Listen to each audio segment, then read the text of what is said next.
Assalamualaikum warahmatullahi wabarakatuh.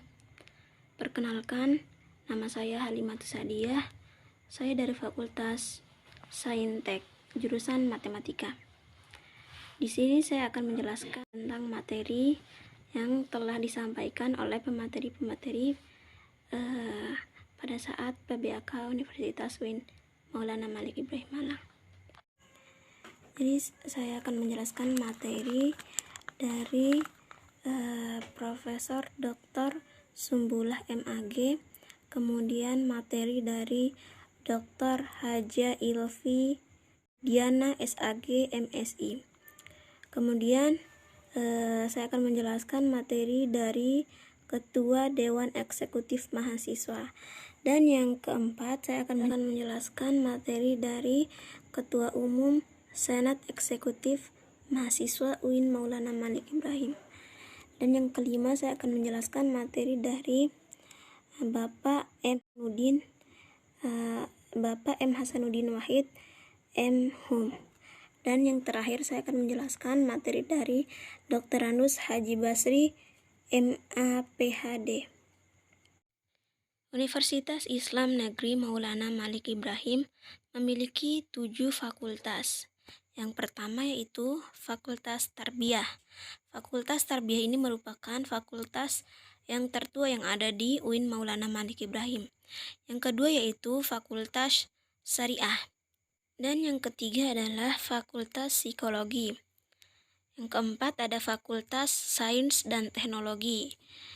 Kemudian ada Fakultas Humaniora. Dan keenam ada Fakultas Kedokteran dan Ilmu-Ilmu Kesehatan.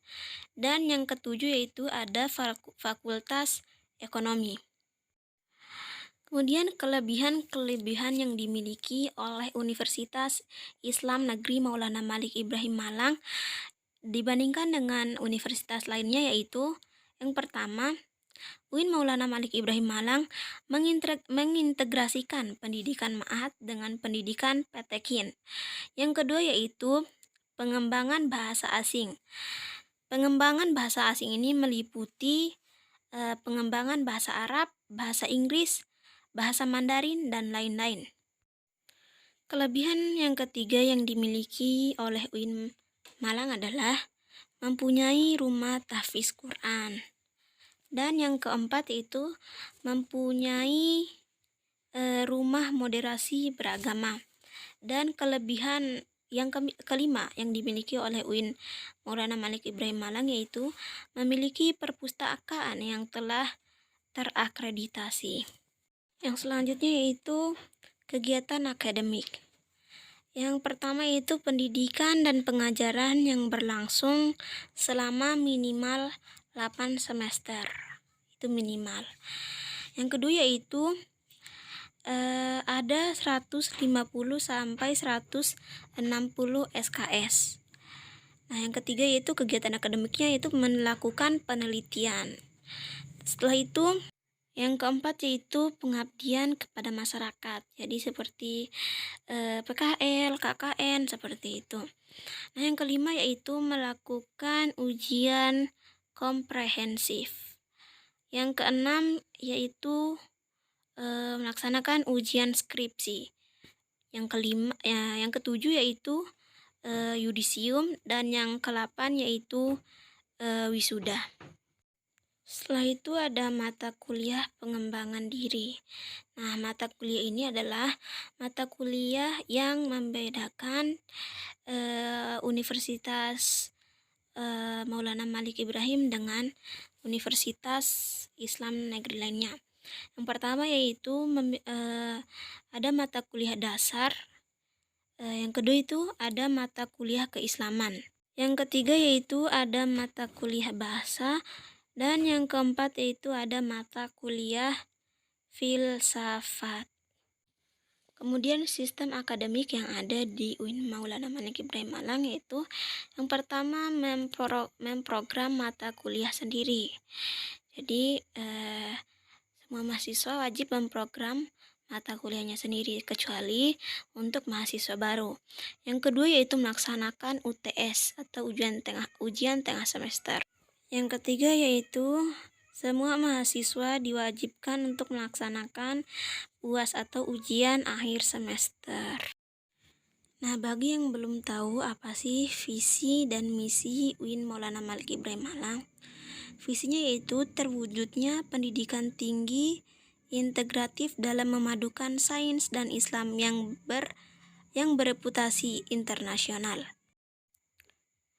Misi UIN Maulana Malik Ibrahim yaitu mencetak sarjana yang berkarakter ulul albab, kemudian menghasilkan sains, teknologi, seni yang relevan, dan budaya yang tinggi.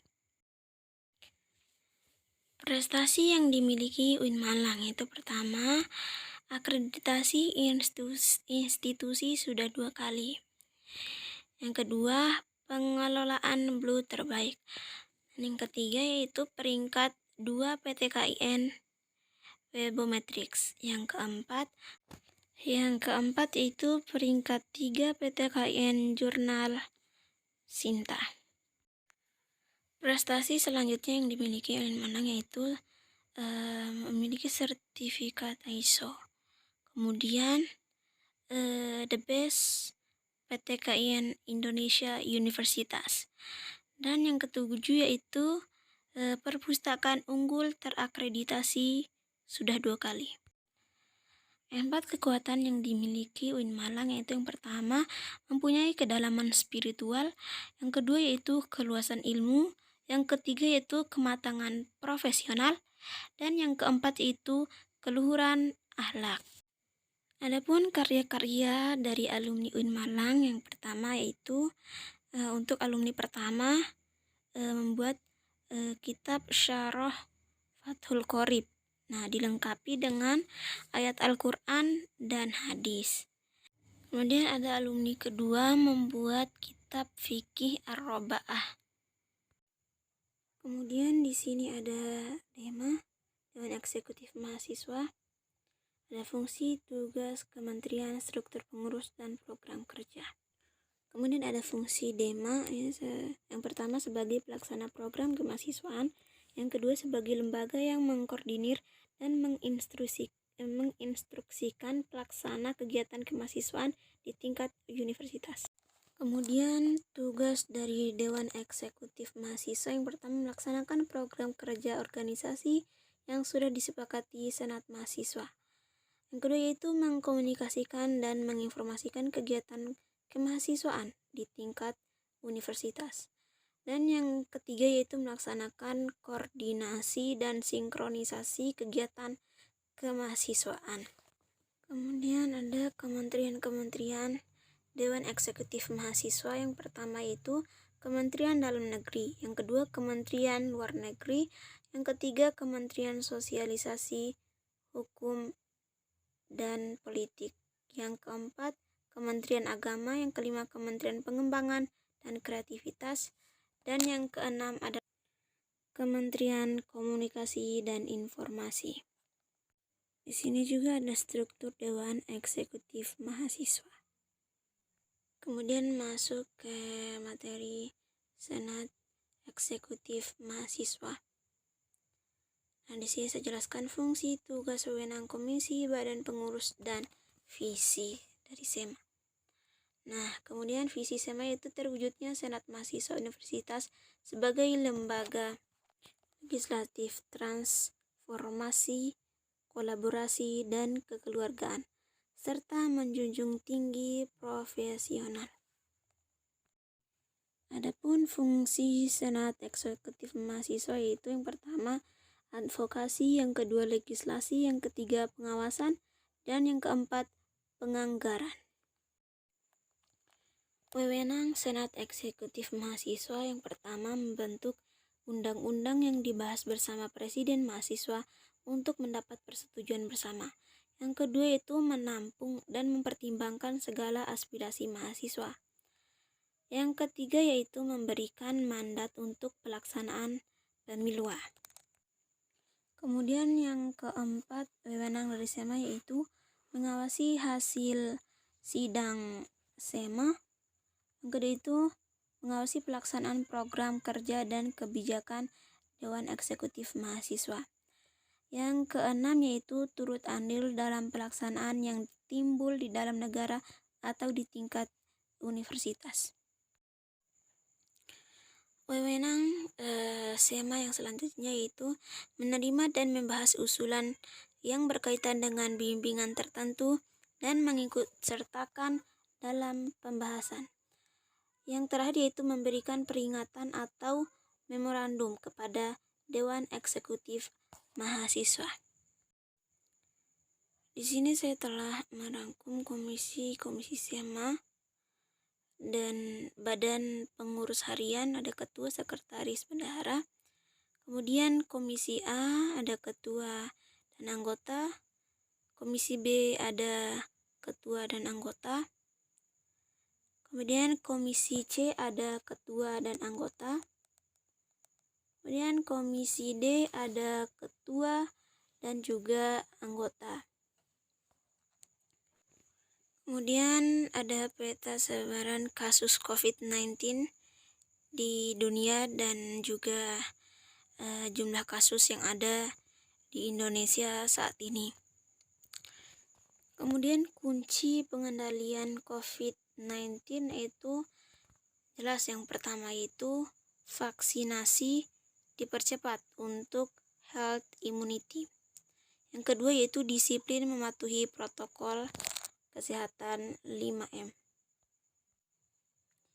Kemudian dampak COVID-19 dalam sektor ekonomi. Yang pertama, turunnya pertumbuhan sektor ekonomi. Yang kedua, melemahnya daya beli. Yang ketiga, hilangnya pekerjaan. Kemudian dampak dari COVID-19 dalam sektor pendidikan. Yang pertama yaitu banyak yang putus sekolah. Yang kedua yaitu anak harus bekerja. Selanjutnya, kekerasan pada anak dan risiko eksternal. Nah, yang kelima, dampak COVID-19 dalam sektor pendidikan yaitu penurunan capaian. Selanjutnya, dampak COVID-19 dalam sektor sosial. Yang pertama itu meningkatnya angka kematian. Yang kedua itu meningkatnya angka kriminalitas. Nah, itu dua dari dampak COVID-19 dalam sektor sosial. Materi terakhir yaitu materi tentang moderasi dalam beragama.